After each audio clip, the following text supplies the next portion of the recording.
Hey guys, welcome to the Overtime Sports Show, the most interactive sports show where you can not only chime in and share your thoughts, but you can hit the like button and share it with your friends. I'm AV from Magic 102.1. And the homies, he's at home today. You at home. You in the home studio. Man, I had a long day yesterday with that 713 day, man. That was a long, and plus the thunderstorm came, and not to mention that I forgot my laptop, so I had to make sure I was on this thing right. So I couldn't leave you hanging there, AV. Yeah, I appreciate it, man. 713 day was off the chain, and we talk Houston sports. You know, we do a great deal of that during the show. We also talk about what's happening nationally. So shout out to everybody who celebrated with us in 713 day yesterday. It was awesome as well. Representing H-Town, representing the H always as we do. Man, the NBA playoffs. Yes, we got to get into it. Big shout out to Academy Sports and Outdoors. Have fun out there. Of course, our show, the Overtime Sports Show, is powered by Academy. But tonight it is game. You got your hat from them? Yeah, I got this hat from Academy. So yeah. I got my cooler under here. I should have put my cooler out here so you can see it. But I brought me a big old cooler from Academy. So whenever we have another outdoor event, I can kind of serve it up. It'll be sodas for you. I don't want you to get too excited. Yeah, I'm good. Yeah, I'm good. I don't want you to get too excited. Hey, appreciate you guys joining in with us today. But Game 4, it is here. Man, listen, Phoenix was rolling up 2-0. Then Giannis showed up yet again, 41 points in Game 3, and led Milwaukee to a victory. Do you feel like if Phoenix doesn't win this game, Game 4, this pivotal game, do you feel like Phoenix will be in trouble? I actually thought that Milwaukee needed to win Game 3. That was a must-win. Game 3 was a must-win. They took care of business. But yeah, man, if Phoenix can get one more and go 3-1, because all they really wanted was a split, anyways. Right. They wanted to get a split. So they win the.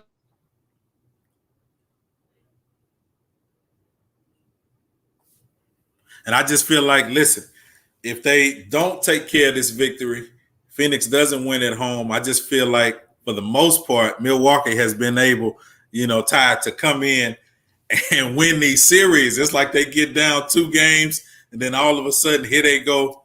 Milwaukee is back at it again. I know, homie, it's the weather, baby. I have the Mexican Wi-Fi, so the Mexican Wi-Fi only works on clear days. Yeah, it's the weather. Wet or rain, Mexican Wi-Fi don't work. Yeah, he's back again, like he never left, and that's what that Wi-Fi definitely. What I was saying though was, yes, I thought Milwaukee was an absolute must to win Game 3. Yeah, I think if Milwaukee wins Game 4, back to your point, I don't think Phoenix needs to, panic because they still got home field advantage or home court advantage. Yeah. But if you go up 3-1, man, I don't know what it is. I'm pretty sure you know the stats, but I know it's the percentages are real high for them that they can win it all. They go 3-1. It's over. Yeah, and my thing is, if Milwaukee wins this tonight, and the best 2 out of 3, if it goes to Game 7, I want Phoenix. I'm cheering for Phoenix, cheering for Chris Paul. But if it goes to Game 7, man, I think Milwaukee is going to do what they always done, and that's being able to bounce back and get the victory. So hopefully, like you said tonight, Phoenix can get the game tonight.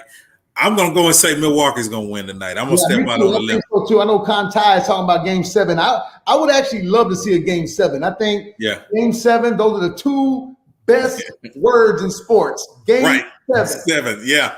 So, at least with everybody healthy and playing. I don't want a Game 7, like we had back in Houston when we had Chris Paul and he wasn't able to play. I want a Game 7 where everybody is able to play. Speaking of not able to play, was our boy Kawhi Leonard. We knew something was wrong with him in the playoff series, but we found out he just had surgery yesterday, had a partial AC tear. We knew that. We knew something was major going on with him because Leonard is not one just to sit on the sideline. And I'm wondering why on ESPN, the little ticker was saying that LA kept that, they just kept saying it was a sprain. Nah. They could have known it was a torn ACL, but I guess it's just kind of playing them head game with the other team. Yep. That's what it always is because we see it all the time, especially in football. You're going to keep saying, hey, man, is the possibility for him to come back. One, because of intimidation. I want to kind of keep that on your mind.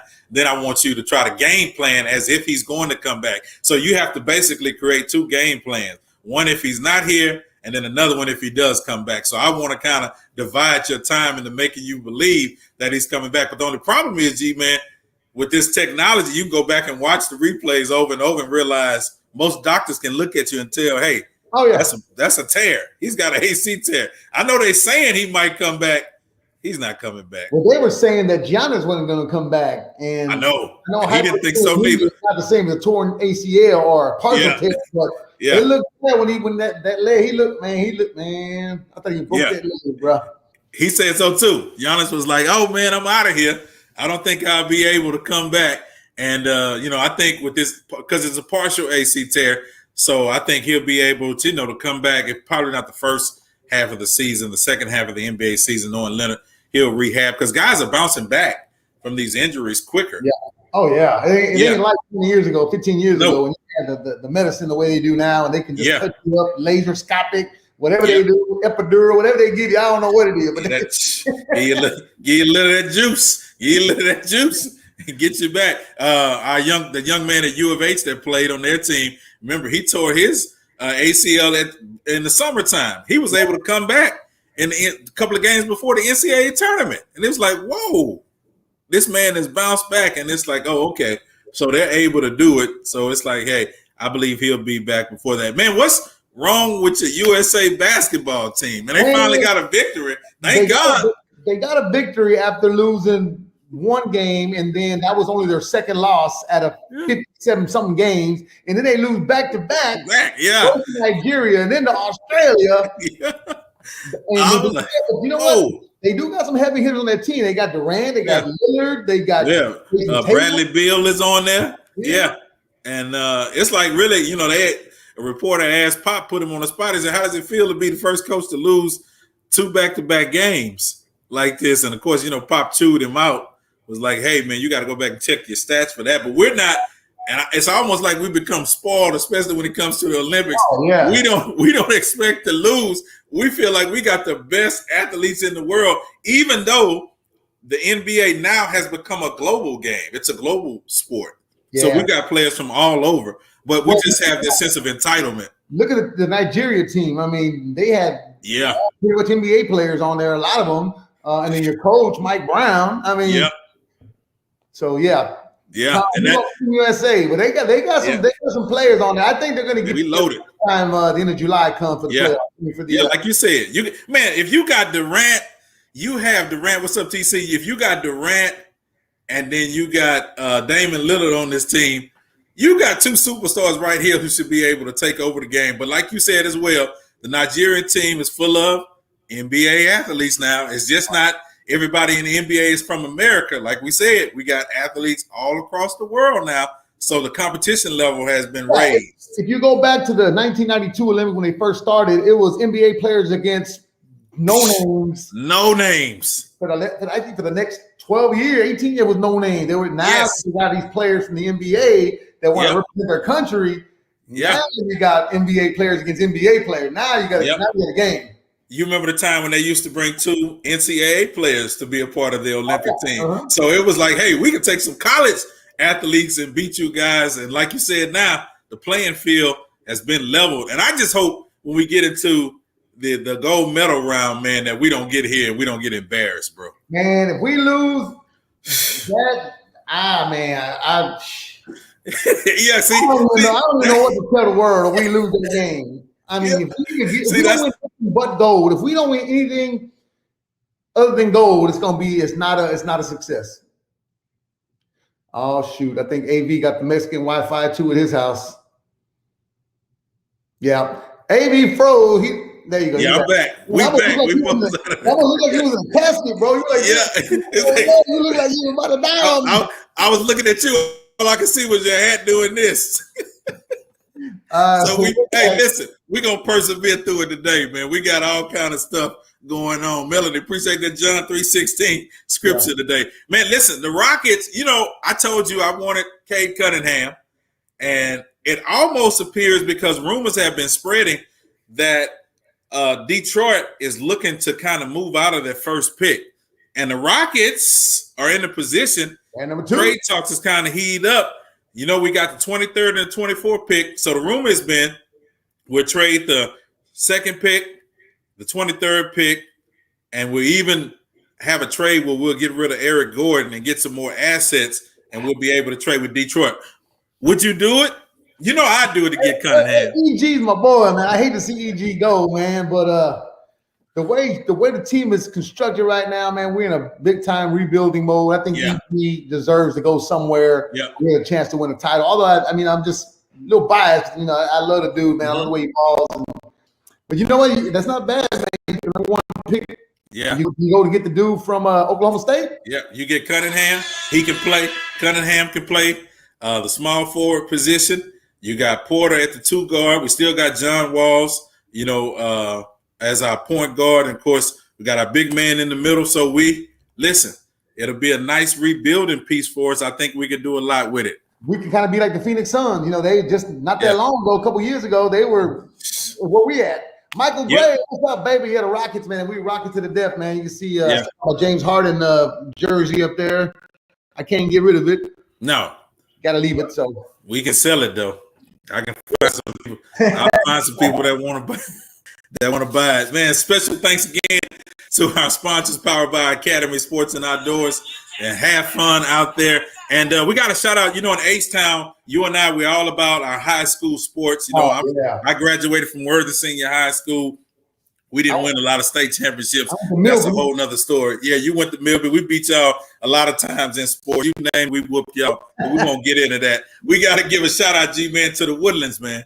Hey, you know what? They won their 8th UIL Lone Star Cup, which basically means they add up all the different sports, and they're like on a point base. They do it in college too, and they came out on top, man. When you talk about both boys and girls sports, when it comes out to soccer and football and baseball, they may not be number one in every sport, but they got enough points to be the top team in the state, man. So again, congratulations to Woodlands High School.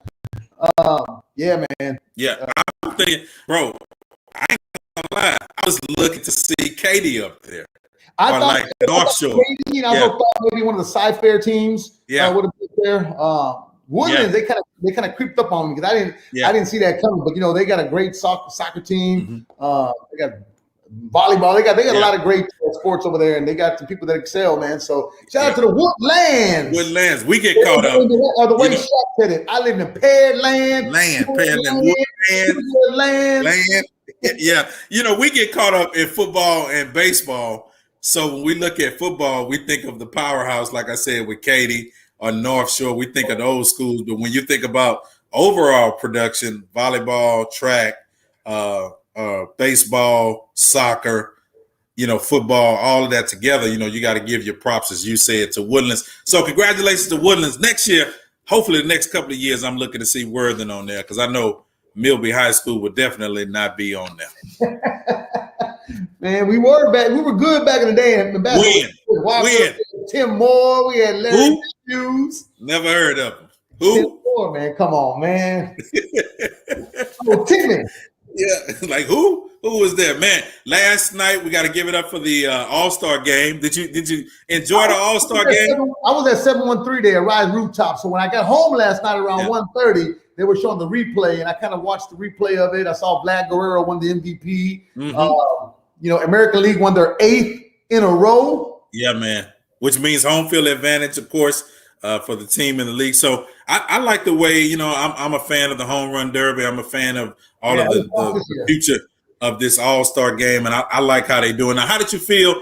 You know, there was another rumor that came out today talking about our Astros. The reason why everybody backed out, Jose Correa backed out of it, Brantley, was because the players didn't want to deal with the criticism from the other players. I thought about that when I was watching the home run derby. When you see all the players, and you know for a fact that the fans were going to boo. There's no doubt about it. They would have booed Altuve, all of them. Yeah. I mean, I remember seeing a billboard. Well, somebody had a sign up. It said the ABCs of cheaters: Altuve, Bregman, Correa. I'm like, oh, come on, man. So they were going to get it no matter what. So I think they're going to get it next year. And what we got to do is we're going to go out, win the chip this year, and shut everybody up. Shut everybody down. It was like the series with the Yankees. We lost the first 2 games, you know. Oh, my God. But listen, that 3rd game in the 9th inning where Altuve got that walk-off home run, I don't care about the 2 losses. That walk-off home run That was pissed off the Yankees. Oh, that, yeah. It would have been better if Alvarez would have hit that 2-run home run to beat Garrett Cole in the 9th inning on Saturday. That would have been, and then you piggyback that with what happened on Sunday. Oh, that would have been a great day. But you know what? We took one after 2 out of 3 in New York. But the way we beat them at the end, because they were talking all that stuff. I came in there and laid the smack on the boys. Laid the smack down, and you got to give it up to Garrett Cole. He was willing and dealing, man. We couldn't touch him. His last pitch was 127 pitches or something like that. 100 miles an hour, 99. Yes, 127 pitches. Usually, you get 100 pitches from a starter, and they're out of there. He was so determined when the manager tried to take him out. He was like, "I'm not going out. No." But I'm feeling like this. We play them again, hopefully in the playoffs, if they make it, because they're on the edge, outside looking in.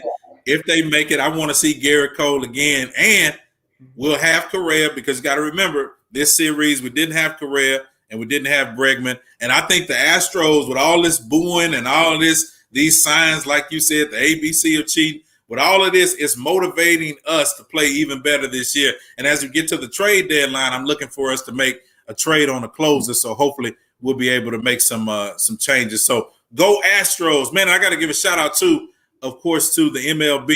They committed $100 million to help increase blacks in playing baseball. So they're gonna give $100 million over the next 10 years to inner city places. Because, you know, like we discussed a couple of weeks ago, you would go to some of these communities where you and I grew up in, man, and the baseball fields would be empty. Man, we didn't have a home run fence. No. You hit the concession stand, you made it around the base, you hit a home run. That's what we had. We had no fence. We didn't have no scoreboard, nothing. No park, baby. Yeah, just a little cage behind us. And it was like, if you want to go out there, we were playing football in the baseball field because we didn't really understand. I wish we would have known about those guaranteed contracts back in the days and how much that really was worth. You know, like Carl Crawford making all that money playing in the league. I wish we would have really understood how much money you could have played in baseball, man, and we could have got out there and played some baseball instead of tearing our bodies up playing football, and all this other stuff. I did hit one home run in Little League inside the park, and then I hit one in softball over the fence. I had 2 home runs in my lifetime, one over the fence, and one I had to run my ass off to get around the bases to get home. Yeah. Did you get a participation trophy? Man, back then I remember telling the guy, I said, "Man, I hit a homer." He said, "You want a cookie?"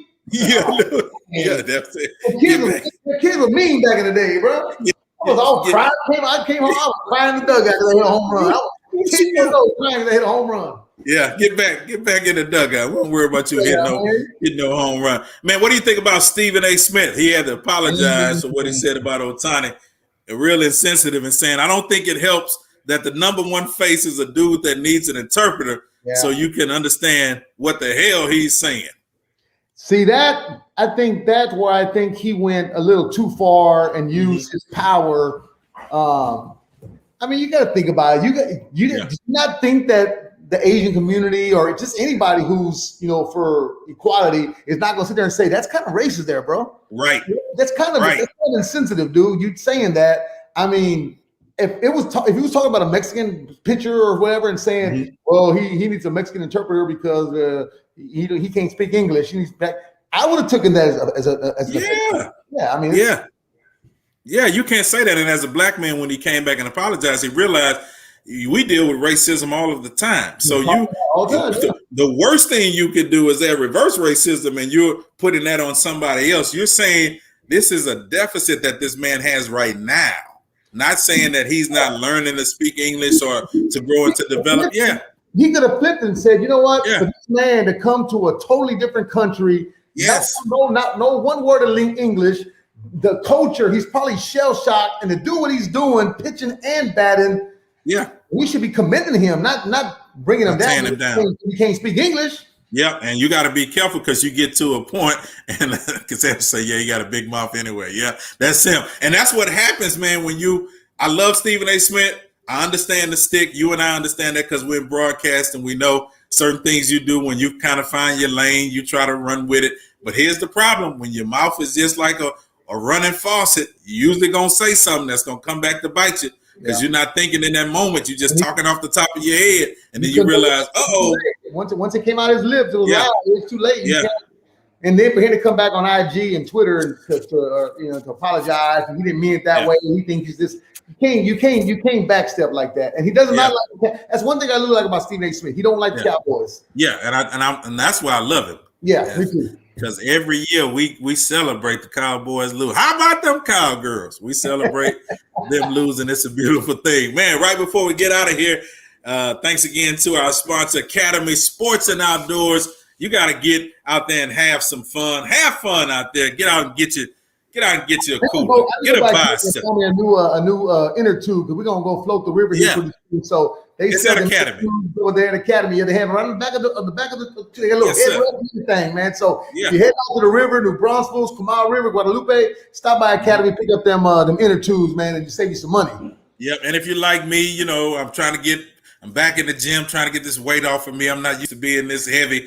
And, they got all kind of knee pads and, they got stuff for your shin, man. They got stuff for your elbows and all of that, the good stuff. So you can go in there and get what you need to get your workout on, or at least look like you're working out. I'm buying my shorts, my workout shirts, everything from Academy. So in order for you to have fun out there, you got to go by and support those who support us. So special thanks to Academy Sports and Outdoors. I got one question for you before we get out of here, G-Man. Okay. Is Conor's career over with? I don't want to say it's over with, man, but when you've lost 3 of your last 5 fights, I think it was something like that. He's, he looked defeated, man. He looked defeated. He was talking, I get it, you walk in like this. But come on, man. Now I can understand if Floyd did something like that, Floyd Mayweather, because he ain't lost. Yeah. You done lost 2, 3 of your last 5 fights. You got knocked out twice.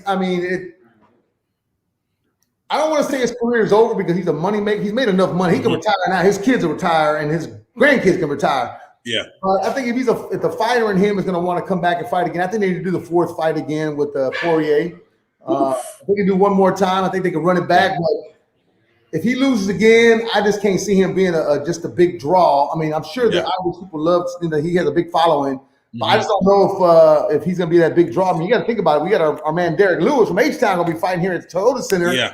In the UFC. He's going to be the main eventer that night, along with Amanda Nunes. But to your point, though, if Derek Lewis loses, there's not going to be no interest in him anymore. Right. So if he's going to keep losing, I don't see what the interest would be in him. If he's going to fight maybe somebody like a Jake Paul or somebody like that, maybe. The Paul brothers are at it again. Yeah, I don't want to. If Conor's going to look like he looked on our picture, it's like, hey, man, you got to get to the point to realize, like you said, I've made enough money in this business. It may be time to lay it down before they lay him down one more time. And he's looking like it's all but said and done. Listen, man, this has been fun. Appreciate you guys hanging out with us each and every Wednesday at 5 p.m. Continue to spread the word for us. Thank you for your comments, sharing with us today. Be sure to like, as I said, and share the Overtime Sports Show powered by Academy Sports and Outdoors. Make sure you have fun out there. G-Man, as always, tell them how they can keep up with you. You got to do the Conor dance today. Yeah, the Conor dance. Make sure you hit me up, G-Man 979. Yes, sir. They get it, man. Long as you don't fall down on the floor, don't fall out. The dog is taking you out. But G-Man 979 on everything: IG, Snapchat, Twitter. And thanks to everybody who came out of 713 Day yesterday. Houston, man. Also at Rise Rooftop, man. Lil Kiki, Ball, Slim Thug, Zero, Big Pokey. It was just an amazing night. I was supposed to leave kind of early. I ended up leaving at 1 o'clock in the morning. So yeah. I saw him in there getting it, man. Yeah, I had to stay and see my boys, man. So it was definitely a show. Can't wait for next year's, man. But anyway, thank y'all so much. Hey, follow you there. Yeah, follow me. Faith and Fame with AV all across the platform and Magic 102.1. Thank you guys for your support of both of our stations. We appreciate you. Don't forget about Praise 92.1 as well. We're the leaders in Houston. Follow us. And don't forget, I'm wearing my Muhammad Ali shirt. Yes, I like that. Charlo is fighting this Saturday in San Antonio. Jamel's fighting Brian Castano. And if Charlo wins this one, he has all the 4 belts. So he's the only undisputed super welterweight champion. So man, shout out to Charlo. Man. San Antonio. Regular showtime this coming Saturday night. Do that thing one more time, man. Do that part. Y'all have a good evening. We out of here. Like Swinging and banging. Banging and banging. 713. Peace.